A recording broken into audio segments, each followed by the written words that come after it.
আসসালামু আলাইকুম। এভাবে কচু শাক রান্না করলে পেট ভরে ভাত খাওয়া যায়।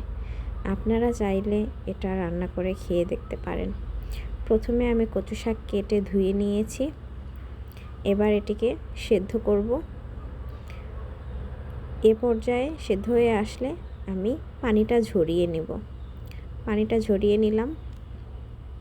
এখানে তেজপাতা, শুকনো মরিচ, 5 ফোড়ন, পেঁয়াজ কুচি, কাঁচামরিচ ভালো করে কেটে নিয়েছি। কড়াইতে পরিমাণ মতো তেল দিয়ে এগুলো ভেজে নিব। একটু 5 ফোড়ন দিয়ে নিব।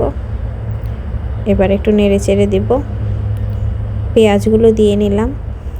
ভালোভাবে নেড়ে মিশাবো।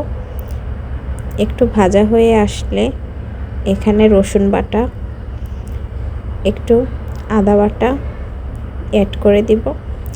এবার এটাকে ভালোভাবে কষিয়ে নেব।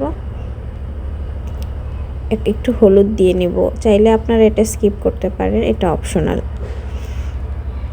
এবার আমি একটু লবণ দিয়ে নিব।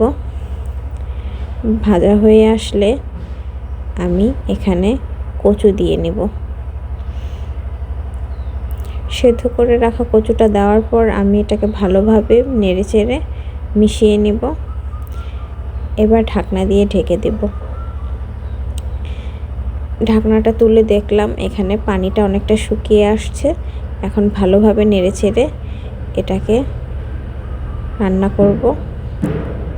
এই পর্যায়ে আমার রান্নাটা শেষ হয়ে গিয়েছে। আমি এখন এটাকে নামিয়ে পরিবেশন করব।